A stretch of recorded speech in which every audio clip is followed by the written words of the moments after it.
Today's stories highlight the theme of this session, the lies we believe. Sometimes you can't even imagine that someone is trapped in a life-controlling behaviour. They appear so normal. Another name for this is being a functional addict. Life goes on as usual, at least on the outside. I used to know someone who was able to hold down a good job, have a normal social life, and hide her habits so well that no one would guess. Or so she thought. She always wore long sleeves. I often sensed she was covering up something that had caused her deep pain in the past. Felicity seemed so normal. Going out for a meal with her was a pleasure. She always had interesting things to say about her job in the catering industry. As we grew closer as friends, she began to talk about some deeper issues, some insecurities. She would occasionally roll up her sleeves, only part way, and there was scarring, some recent, some that obviously went back some time. Over time, her story began to emerge. She had lost a boyfriend a few years ago. One day, Felicity could no longer reach her boyfriend, and this went on for about 3 months. His body was found close by. It appeared to be suicide, and Felicity blamed herself for not realising the pain her boyfriend had been going through. She also blamed God.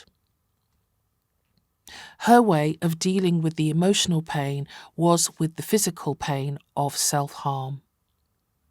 This became her escape, along with overeating, binging and purging with some drugs thrown in. She did tell me about this and shared that it gave her about 30 minutes relief, and then she would relieve herself again and again. Going to God was far too difficult, although she did try. She still had the thoughts that God didn't care about her friend's pain, didn't care about her own. This was the lie she was believing and began to live by. Eventually, she ran from God, unable to talk to him, unable to find his comfort.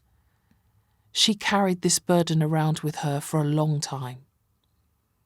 Coming to terms with suffering, sitting with God, pouring out her heart, clinging to him, took a long time and much pain. She needed close friends.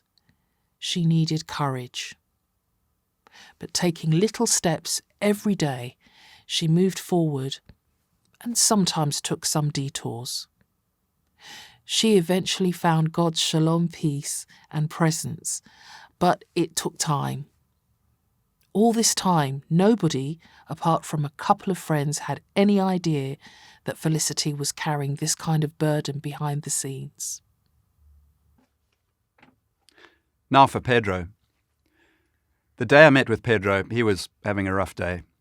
It seemed that everyone was against him at work. A while back, when he'd gone home after work, his wife had greeted him with a series of problems at home. This had led to the usual argument, and Pedro then escaped to a nearby bar, his usual pattern when things were not going smoothly. He'd driven there, knowing full well that drinking and driving was a very poor choice, but he'd chosen to do it anyway. His sinful flesh nature had won the battle.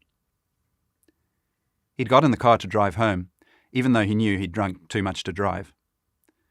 It didn't take long for him to be stopped by the police, and he was given a sobriety test, found over the limit, arrested, and his car impounded. This led to a drink-driving charge with a big fine and a driving ban. It also caused much more hassle at home, including the threat of his wife leaving him. She was not happy, least of all because this drove their joint insurance up to a much higher premium. Pedro's not in a good position. He's facing significant consequences to his choices. He needed help and a renewed perspective. We couldn't change the present consequences, but I assured him I would walk with him. One of the cries of Pedro's heart was, "Why didn't God step in more and stop me making these poor choices? Surely he could have done." Well, God could have stepped in, but he chose to allow Pedro to make his own choices and subsequently experience the consequences. God knew that Pedro needed to learn to please the Spirit and not his own flesh. This takes time, depending on the level of our rebellion. It certainly took Pedro time. He liked his escape to the bar and drinking, but he didn't particularly like the drink and driving charge. For a while after his ban, he would walk to the local shop and come back with beer and escape into his study. He was not happy. His wife was not happy. We talked through his circumstances, choices, and consequences for weeks. Slowly, God got Pedro's attention. He began to realize that he could not walk this path alone. He needed to be more consistent with his walk with God. This meant some quiet with God every day, going to church, and reading the scriptures with someone. The truth of the word needed to replace the lies that Pedro had believed in and lived by. He slowly began to believe that there was a different way through difficult times. He moved out of denial. He became more open about his struggles. He talked more honestly with God and sought help from trusted friends. He began to ask for prayer, and when he felt like running, he learned to call someone or meet at a local coffee shop. He slowly learned and believed that he was loved and accepted. It took time, but things at home began to change as Pedro changed. Both of these stories, and many of our own, reflect the struggle of the flesh, how we tend to blame God, and how we need to grow and learn to walk in the Spirit. It takes time. It takes consistency. Keep on running to God.